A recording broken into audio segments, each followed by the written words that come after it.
Welcome students of BA Part 2 English Literature. We will study in today's lecture a poem from Paper 1 Section B by a very important Indian woman writer. This paper of English Literature of Section B comprises of all the Indian writing in English, and Kamala Das is one of the very important women feminist writers. She is known, was born with the name Kamala Suraiya, and 31st March 1934 is her date of birth, and she died on 31st May 2009. She has a very distinctive and original way of writing and is recognized for both her strength as well as her weakness as a poet, which consists in the fact that she is most herself and cannot be referred to literary influences. So, which gives her poems and her work an individuality and a personal meaning. Most of her work we find is revolved around her own experiences, and we find that love is an important theme which can be found in her work, and her poems are reflecting the themes of unfulfilled love and yearning for love. So, the search for belonging, for love, or rather the failure to find an emotional fulfillment through love is the central theme of Kamala's poetry, and her greatness as a love poet arises from the fact that her love poetry is rooted in her own personal experiences. So, most of her works are autobiographical and point back to her own experiences in her own life, and it is an outpouring, as you will find even in the poem which we are going to study today. It's an outpouring of her own loneliness, disillusionment, and sense of frustration. She was married at the early age of 16 and was unable to adjust to the hollow relationship which she could not understand, and therefore marriage and love need not be mutually exclusive for Kamala Das, and we find that this disillusionment with love, with the institution of marriage, can be easily seen as a tension between the love she desires and what she feels. And her work is also therefore characterized by courage and honesty and a confessional mode where she is able to uh, clearly state what she feels.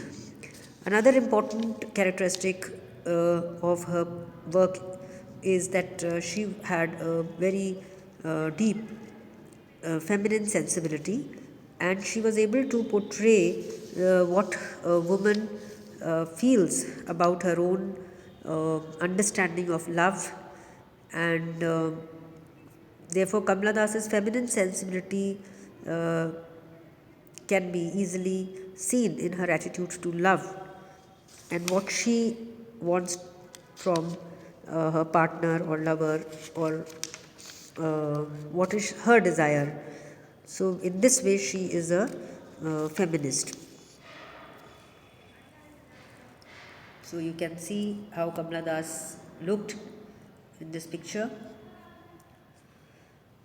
I have just mentioned a few important points of her biography, and some more points which are relevant for you are that some part of her childhood was spent in her ancestral home in Malabar, Kerala. So we find that her place of birth also influences another part in Calcutta, where her father was posted for work. And she belonged to a family which is considered to be a literary royalty of Kerala, and her brother was a famous poet, and her granduncle uh, was also a respected writer. So, therefore, her childhood was filled with this literary background, and she had a culturally rich education and environment given to her.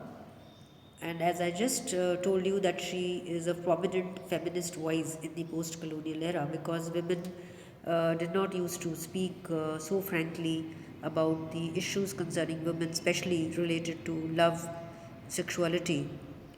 But she wrote very profusely about these subjects.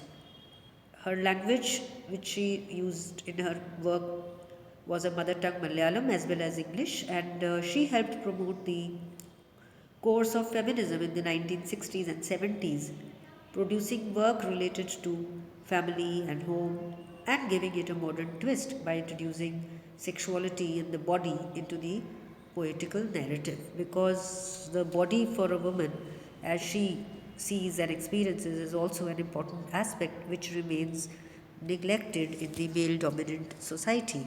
But she gives a courageous voice to all these issues.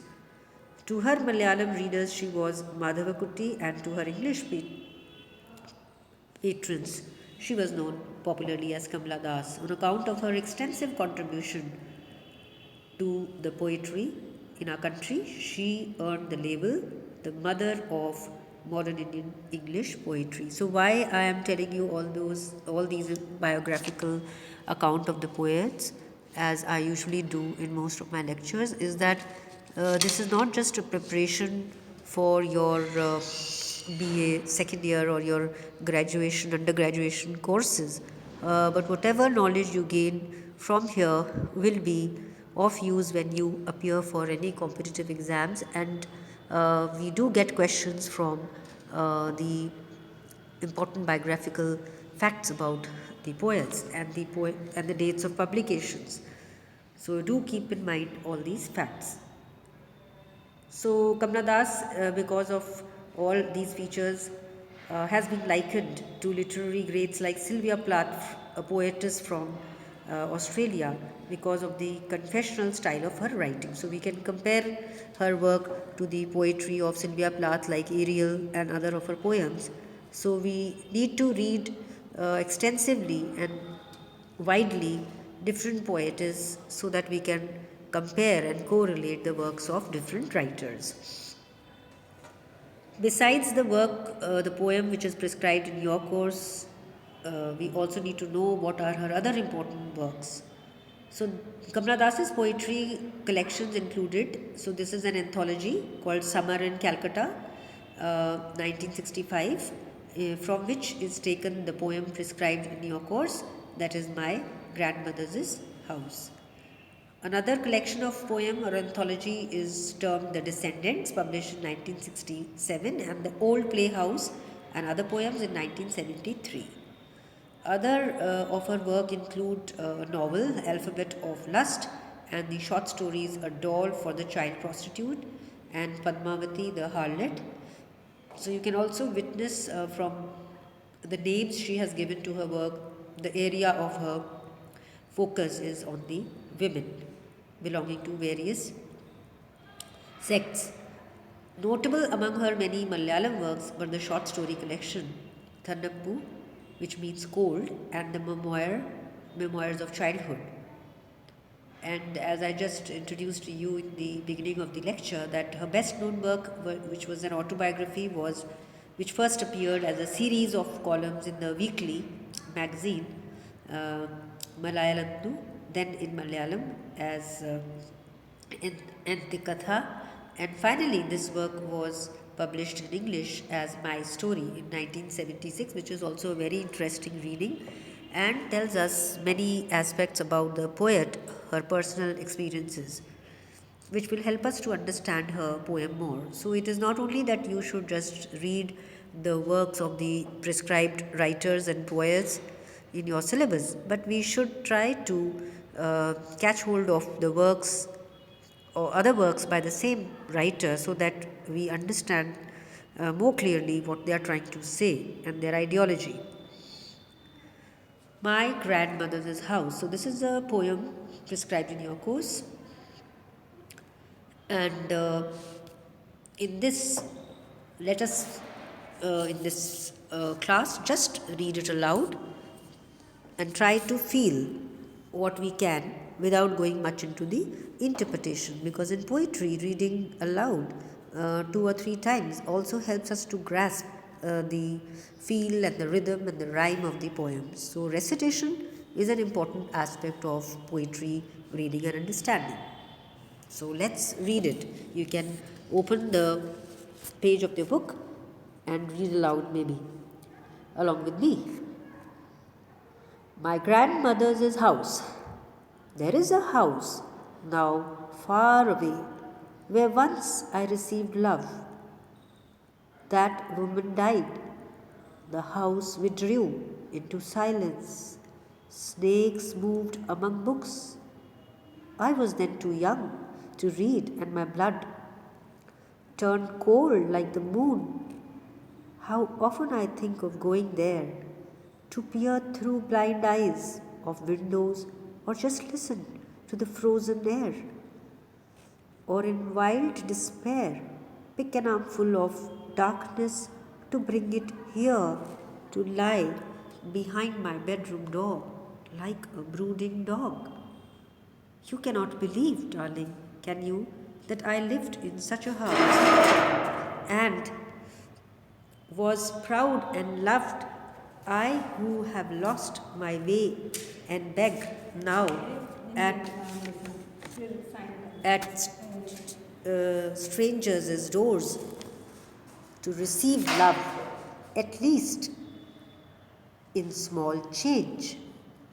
So, if you read this poem again and once again, you will definitely capture something from here, though because poetry is always a use of figurative language, the meaning is always hidden behind the words and under the lines. So let us read it once or twice or thrice before we move on into our next lecture for understanding the poem in detail.